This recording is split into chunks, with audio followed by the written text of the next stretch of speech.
Mi nombre es Joaquín Ríos. Tengo 81 años y cada mañana me levanto en la misma casa donde nació mi padre. Está aquí, en Coyoacán, en una esquina donde las jacarandas han visto pasar 3 generaciones de mi familia. Las paredes de adobe, pintadas de azul cielo, guardan más secretos que yo podría contar en lo que me queda de vida. Esta mañana, como todas, me desperté a las 5:30. No por el despertador, que dejé de usar hace años, sino porque mi cuerpo ya no conoce otro horario. En el ejército aprendes que la disciplina no se quita ni con la edad. Me incorporé despacio, sintiendo cómo mis huesos protestaban con ese chasquido familiar que ya es parte de mi rutina matutina. Desde mi ventana veo la calle Francisco Sosa, todavía dormida. Los comerciantes no han abierto sus puestos de quesadillas y tamales, y las palomas apenas comienzan a revolotear entre los cables de luz. Este barrio ha cambiado mucho desde que era niño, pero hay algo en el aire de la madrugada que sigue siendo igual. Huele a copal, a tierra húmeda y a historia. Me dirigí a la cocina, donde tengo mi rutina sagrada. Primero, enciendo la estufa de gas azul que compré hace 20 años. El café siempre lo hago en la cafetera de peltre que me regaló mi esposa Elena cuando cumplimos 10 años de casados. Ella murió hace 8 años, pero cada mañana le hablo mientras espero que el café hierva. «Buenos días, mi amor», le digo al retrato que está sobre la alacena. Parece que va a ser un día despejado. Elena me sonríe desde la fotografía, con ese vestido amarillo que tanto le gustaba y que usó el día que regresé de Sinaloa. Todavía recuerdo cómo corrió hacia mí cuando bajé del autobús militar, cómo me abrazó sin importarle que llevara 3 días sin bañarme y que oliera a pólvora y miedo. El café está listo. Me sirvo en la taza azul, la misma que he usado por décadas, y salgo al patio trasero. Aquí tengo mi pequeño jardín, tomates, chiles jalapeños, cilantro y unas matas de hierbabuena que plantó Elena. Cada planta tiene su historia, su propósito. Los tomates para las salsas que preparo los domingos, los chiles para darle vida a los guisados, el cilantro para todo lo demás. Mientras riego las plantas, pienso en mi hijo Mateo. Ayer vino a visitarme, pero no fue una visita de cariño. Se presentó con su traje gris de rayas, el mismo que usa cuando tiene reuniones importantes. Como él dice, su cabello está tan engominado que brilla más que los zapatos de charol que llevaba. «Papá, tenemos que hablar», me dijo sin siquiera saludar como Dios manda. No se sentó en la mesa de la cocina donde siempre desayunábamos cuando era niño. Se quedó parado, como si mi casa le diera asco, mirando las paredes con esa expresión que pone cuando ve algo que considera anticuado. «Ya hablamos la semana pasada, mijo», le respondí sin dejar de regar mis plantas. «Y la anterior también». Mateo suspiró de esa manera que hace cuando cree que estoy siendo terco. Es desarrollador inmobiliario, construye edificios de departamentos para gente que tiene más dinero que paciencia. Ha tenido éxito, eso no se lo puedo negar, pero el éxito le cambió la forma de ver el mundo. Ya no ve una casa donde creció, ve metros cuadrados, ubicación privilegiada, potencial comercial. «Papá, seamos realistas», continuó. «Esta casa se está cayendo a pedazos. Las tuberías son viejas, la instalación eléctrica es un peligro, y el techo tiene goteras en temporada de lluvias. Lo que no entiende Mateo es que las goteras las puedo arreglar. Lo he hecho durante 50 años. Los cables los cambié hace 2 años con la ayuda de don Roberto, mi vecino electricista. Y las tuberías, bueno, mientras siga corriendo el agua, funcionan perfectamente. No se está cayendo a pedazos», le dije. «Está vivida, que es diferente». Mateo se acercó y puso su mano en mi hombro, como hacía cuando era niño, y quería convencerme de que le comprara un dulce. «Papá, tengo una propuesta muy buena. Una constructora quiere comprar todo el terreno. Es una esquina perfecta para un desarrollo residencial. Podríamos construir un edificio de 20 departamentos, con alberca, gimnasio, estacionamiento subterráneo. ¿Y yo dónde voy a vivir?», le pregunté, aunque ya conocía la respuesta. «Te compro un departamento precioso en una zona más moderna. con elevador para que no tengas que subir escaleras, con seguridad las 24 horas. Y lo mejor de todo, el dinero que sobre lo ponemos en una inversión que te dará rendimientos mensuales. Dejé la manguera en el suelo y lo miré fijamente. Mi hijo tiene 38 años, pero en ese momento vi al niño de 5, que solía seguirme por toda la casa, preguntándome 1000 cosas sobre mis medallas, sobre la guerra, sobre por qué tenía esa cicatriz en el brazo izquierdo. Mateo, le dije, esta casa no está en venta. Su expresión cambió. La sonrisa comercial desapareció y apareció esa mueca de frustración que conozco bien. Papá, tienes que ser racional. No puedes aferrarte al pasado para siempre. No me aferro al pasado, le respondí. Vivo en él porque es lo único que verdaderamente me pertenece. Mateo comenzó a caminar en círculos por el patio, como hace cuando está nervioso. Se ajustó la corbata y respiró profundo antes de hablar. Papá, con todo respeto, pero a veces me preocupa tu forma de ver las cosas. El otro día le contabas a los niños del vecindario esas historias de la guerra como si fueran cuentos de aventuras. No son cuentos, le dije, sintiendo cómo se me tensaba la mandíbula. Son recuerdos. Pero, papá, ¿no crees que a veces mezclas un poco las cosas? O sea, han pasado más de 25 años desde Sinaloa. México ya no es el mismo país. Me quedé callado, sintiendo cómo las palabras de mi hijo se clavaban como astillas. ¿Mezclar las cosas? Yo recordaba cada detalle de aquellos días, el calor sofocante de la sierra, el olor de la pólvora, el sonido de las balas silbando cerca de mi cabeza. Recordaba el miedo, pero también recordaba por qué estaba ahí. Recordaba los rostros de mis compañeros, sus nombres, sus familias. El México de hoy se construyó sobre el sacrificio de hombres como yo, le dije finalmente. Tal vez tú no lo veas desde tu oficina con aire acondicionado, pero sigue siendo el mismo país que defendimos. Mateo negó con la cabeza y sacó su teléfono para revisar la hora. Papá, tengo que irme. Pero piénsalo, sí, no es solo por el dinero, es por tu bienestar. Se marchó sin despedirse propiamente, sin preguntarme cómo me sentía, sin quedarse a desayunar conmigo como hacíamos antes. Cuando escuché cómo arrancaba su BMW en la calle, regresé a mis plantas. Ahora, sentado en mi silla de mimbre en el patio, terminando mi café matutino, pienso en la conversación. Mateo cree que vivo en el pasado porque mi presente no le parece suficientemente lucrativo. Pero lo que él no entiende es que esta casa, estas paredes, este jardín, son lo único que me conecta con quien fui, con quien soy. En mi mesa de noche tengo una caja de madera donde guardo mis condecoraciones militares. La más importante es la medalla al valor heroico que me dieron después de la Operación Sierra Madre.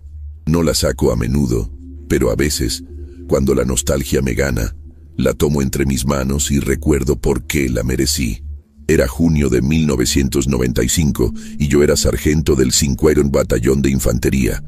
Estábamos peinando la sierra cerca de Badiraguato, persiguiendo a una célula del narcotráfico que había asesinado a un alcalde y a 3 policías municipales. La operación llevaba 5 días y el cansancio ya se sentía en los huesos. Recuerdo a un soldado raso, apenas un muchacho de 19 años, de nombre Alejandro. Era su primera misión real y se le notaba el nerviosismo en los ojos. Los compañeros más experimentados lo cuidábamos como si fuera nuestro hermano menor. Todo cambió en un instante. Una emboscada perfectamente planeada nos sorprendió en un desfiladero. El aire se llenó de balas y gritos. En la confusión, recibimos la orden de replegarnos, pero el joven Alejandro había caído herido, con una bala en la pierna, en una posición donde recuperarlo parecía imposible. La doctrina militar era clara: no poner en riesgo a más soldados por uno caído. Pero cuando vi a ese muchacho sangrando y pidiendo ayuda con los ojos, supe que no podía dejarlo atrás. Desobedecí la orden directa y volví por él. Lo cargué en los hombros y corrí 2 kilómetros cuesta arriba, esquivando balas, hasta que llegamos a terreno seguro. Alejandro sobrevivió y yo recibí la medalla. Pero la verdadera recompensa fue ver cómo ese joven soldado continuó su carrera militar. Se graduó de la universidad, estudió Derecho y se convirtió en alguien importante. Perdí el contacto con él hace años, pero siempre me pregunté qué habría sido de su vida. Mientras el sol de la mañana calienta mi rostro, cierro los ojos y pienso que tal vez Mateo tenga razón en algo. El México de hoy no es el mismo, pero los valores que defendimos, el honor, la lealtad, el respeto por los mayores, esas cosas no deberían cambiar nunca. No sé qué hará mi hijo si insiste con la venta de la casa. Lo que sí sé es que mientras pueda levantarme cada mañana, regar mis plantas y hablarle a Elena, esta casa seguirá siendo mi hogar. El teléfono suena desde la cocina. Probablemente sea Mateo con alguna nueva propuesta que no puedo rechazar. Pero por ahora me quedo aquí en mi patio, donde el tiempo pasa más lento y los recuerdos tienen mejor sabor que el café recién hecho. El teléfono siguió sonando hasta que me obligó a levantarme de mi silla. Mis rodillas protestaron con ese crujido que ya es música familiar en mis mañanas. Caminé despacio hacia la cocina, donde el aparato negro de disco que Elena insistió en conservar continuaba su llamada insistente. «¿Bueno?», respondí, esperando escuchar la voz de Mateo con alguna nueva oportunidad de negocio. «¿Señor Joaquín Ríos?». La voz era desconocida, formal, con ese tono que usan los licenciados cuando quieren sonar importantes. «Sí, soy yo. ¿Con quién tengo el gusto?». «Licenciado Ramiro Esquivel, del despacho Esquivel y Asociados. Represento a su hijo, Mateo Ríos». Sentí como si alguien hubiera abierto una llave de agua fría en mi estómago. Mateo había contratado un abogado. Mi propio hijo había decidido que ya no podíamos resolver nuestras diferencias como familia. «¿Qué necesita, licenciado?», pregunté, manteniendo la voz serena aunque por dentro algo se me estaba desmoronando.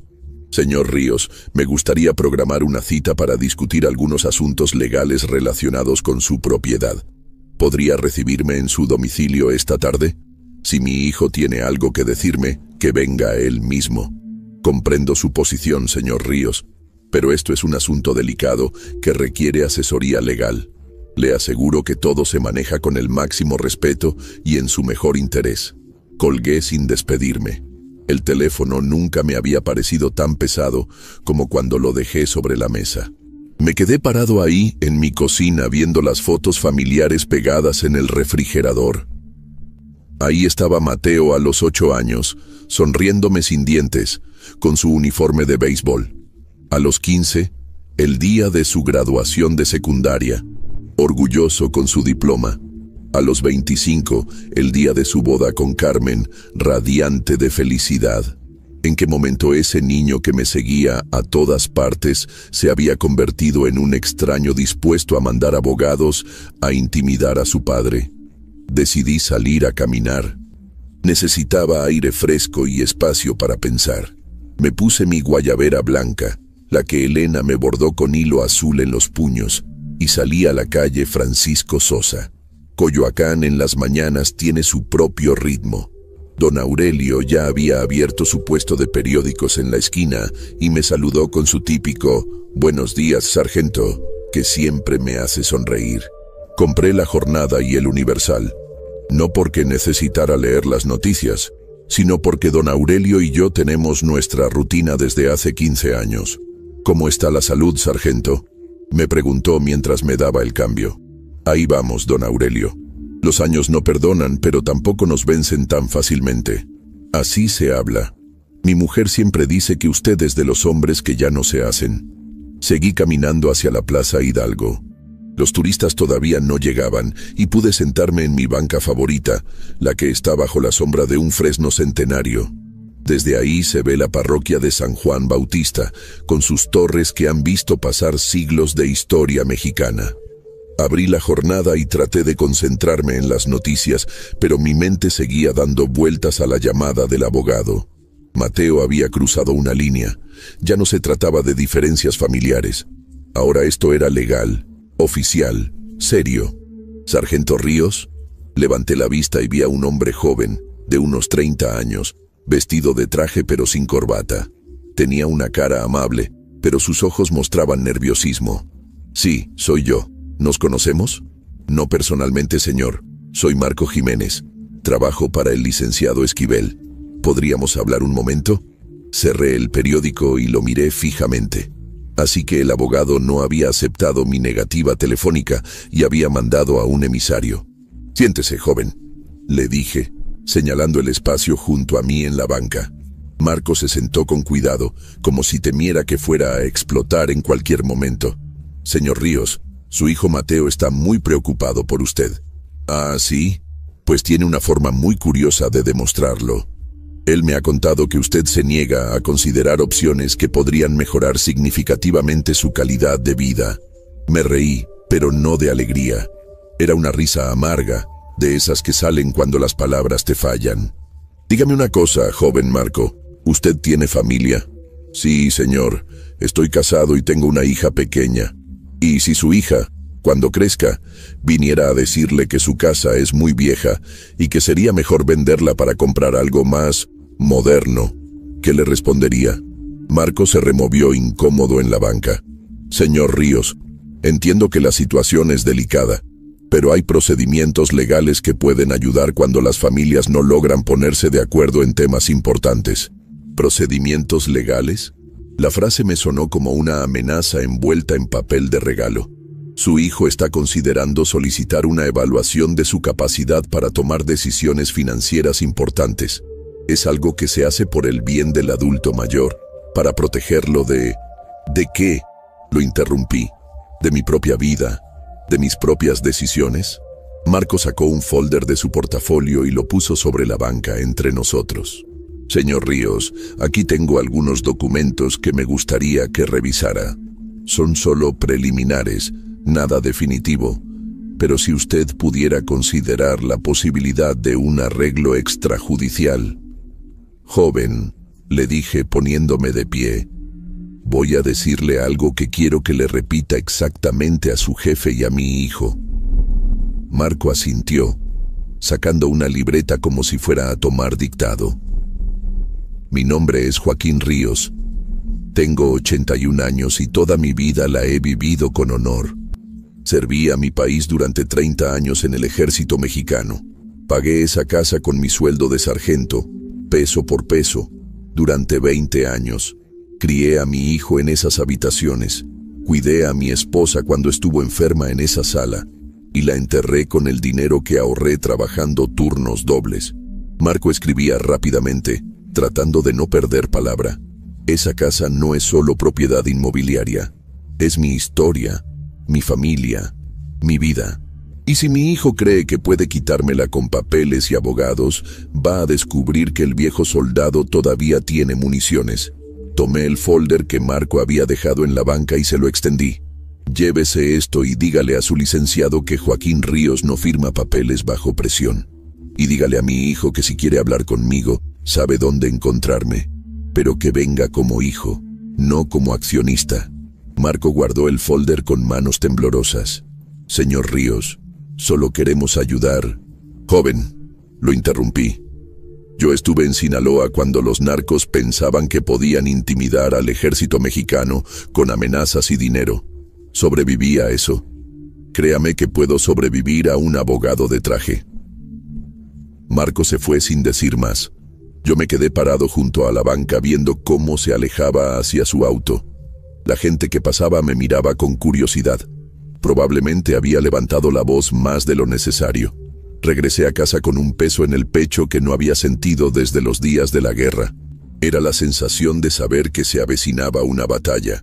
Pero esta vez, el enemigo no estaba en las montañas de Sinaloa. Estaba en mi propia familia. Al llegar, encontré un sobre amarillo deslizado por debajo de mi puerta. Lo abrí con manos que ya no eran tan firmes como quisiera. Era una citación oficial. Tribunal Federal del Distrito Federal. Caso: Mateo Ríos versus Joaquín Ríos.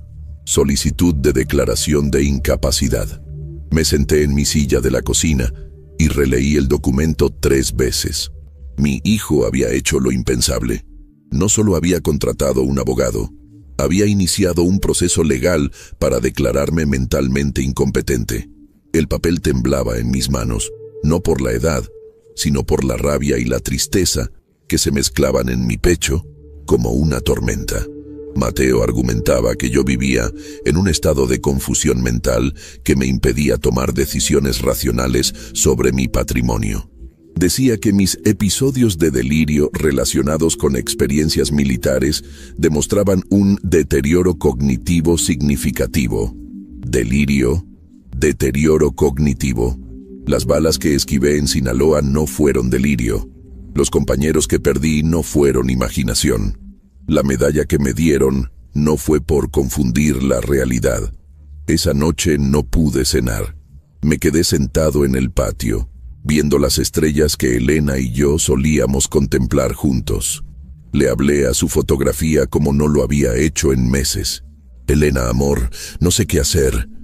Nuestro hijo se ha vuelto un extraño. Dice que estoy loco, que vivo en el pasado, que no puedo cuidar de mí mismo.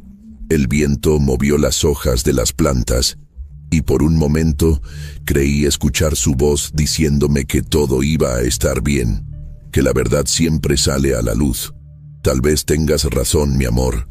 Le susurré a la fotografía. Tal vez todo esto es una prueba más, como la sierra, como la guerra. Otra batalla que tengo que pelear. Me levanté y fui a mi habitación. De la caja de madera saqué mi medalla al valor heroico. La sostuve contra la luz de la lámpara y recordé las palabras del general que me la entregó. Sargento Ríos, el valor no se demuestra solo en el campo de batalla. Se demuestra cada día, defendiendo lo que es correcto sin importar el costo. Mañana tendría que buscar mi propio abogado. Tendría que prepararme para una guerra que nunca pensé que tendría que pelear. La batalla por demostrar que mi mente estaba tan clara como el día en que salvé a un soldado herido en las montañas de Sinaloa. Pero esta noche, solo esta noche, me permití sentir el dolor de la traición de mi propio hijo, porque duele más que cualquier bala, más que cualquier herida de guerra. Duele en el alma, donde las cicatrices nunca sanan completamente. 3 semanas después de recibir la citación, me encontré parado frente al imponente edificio del Tribunal Federal en la colonia Doctores.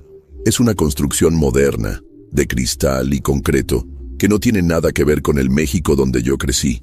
Todo es frío, angular, sin alma. Muy diferente a los juzgados de pueblo donde uno conocía al juez desde niño y las decisiones se tomaban mirándose a los ojos. Mi abogado, el licenciado Fernando Herrera, un hombre de 50 años recomendado por don Aurelio, caminaba a mi lado explicándome por 10ª vez el procedimiento. Sargento, recuerde que esto es solo una audiencia preliminar. El juez escuchará los argumentos de ambas partes y decidirá si procede o no la evaluación psicológica. Licenciado, le dije, ajustándome la corbata que no había usado desde el funeral de Elena. Ya me explicó todo esto. Mi mente funciona perfectamente. Lo sé, señor Ríos, pero hay que estar preparados. Su hijo ha contratado a Ramiro Esquivel, y ese hombre no juega limpio. Entramos al edificio y pasamos por varios filtros de seguridad. Los guardias me miraban con curiosidad, probablemente preguntándose qué hacía un viejo de guayabera y sombrero en un lugar tan solemne.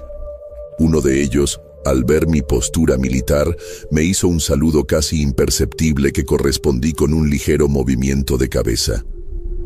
La sala de audiencias estaba en el 4º piso. Cuando las puertas del elevador se abrieron, vi a Mateo esperando en el pasillo junto a su abogado.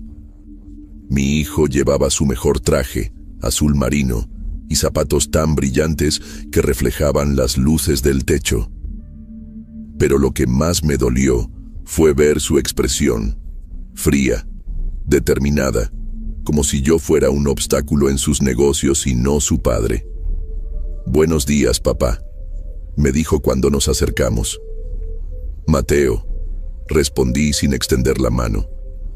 No sabía si abrazarlo o preguntarle cómo había llegado a esto. El licenciado Esquivel se presentó con esa sonrisa de político que había perfeccionado en décadas de tribunales. Era un hombre alto, de cabello gris perfectamente peinado, con un traje que probablemente costaba más que mi pensión de 3 meses. Señor Ríos, es un honor conocerlo.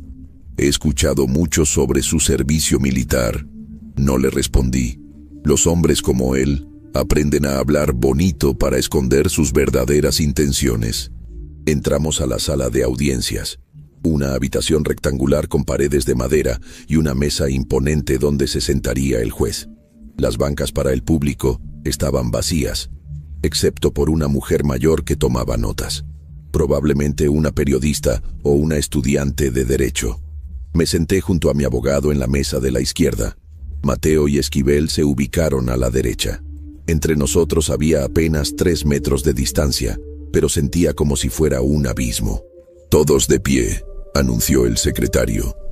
«Preside esta audiencia el señor juez Alejandro Soto». Cuando el juez entró, algo en mi pecho se movió. Era un hombre de unos 45 años, de estatura media, con el cabello entrecano y una expresión seria pero no cruel. Caminaba con la dignidad que dan los años de experiencia, pero había algo familiar en su forma de moverse, en la manera como sostenía los hombros. Se sentó en su lugar y revisó los documentos frente a él antes de hablar.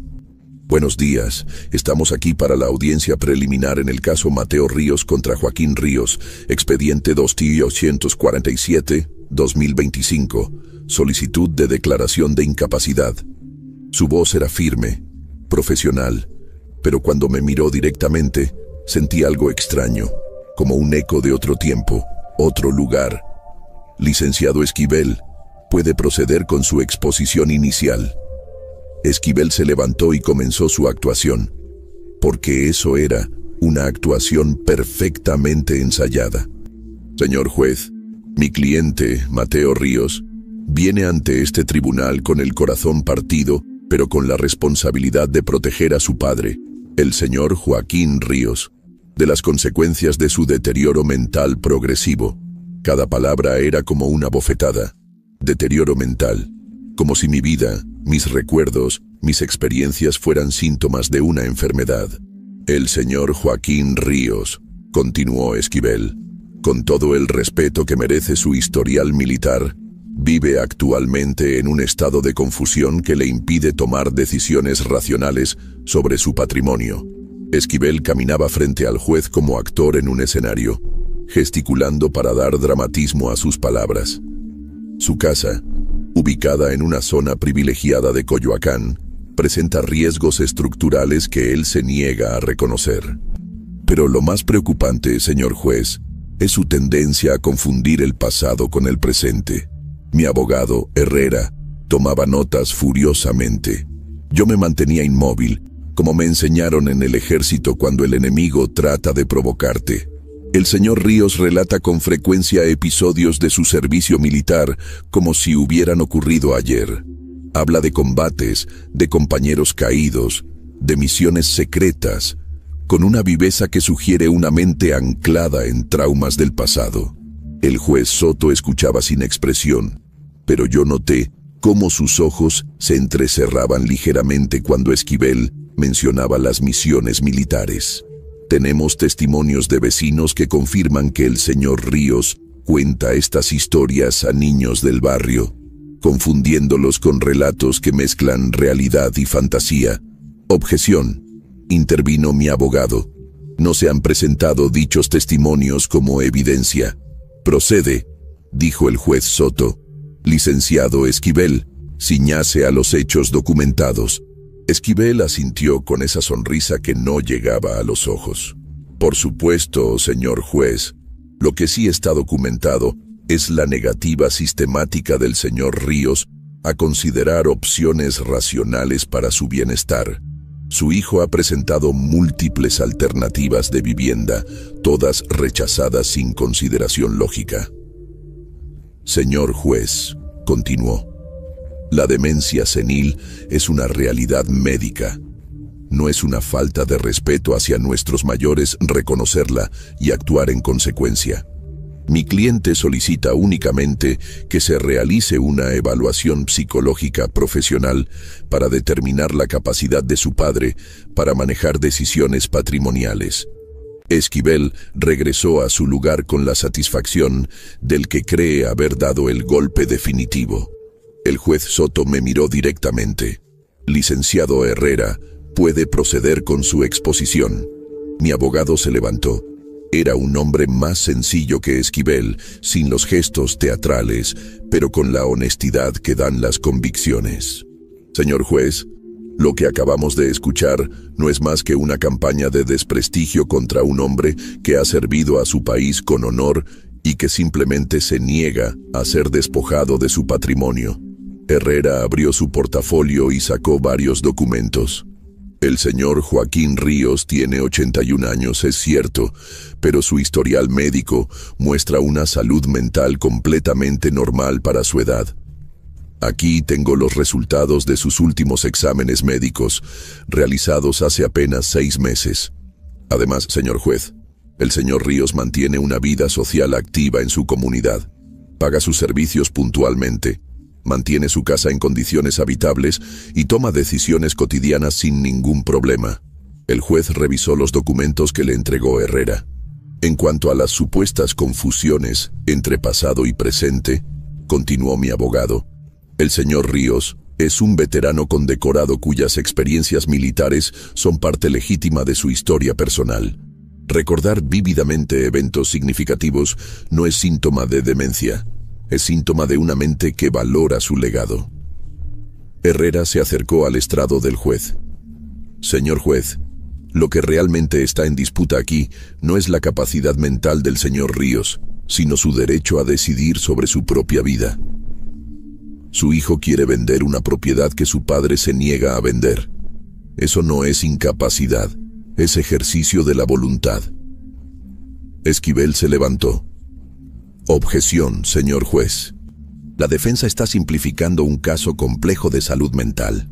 No procede, respondió el juez Soto. Continúe, licenciado Herrera. Gracias, señor juez. Solo quiero agregar que el señor Ríos ha expresado su deseo de testificar en su propia defensa.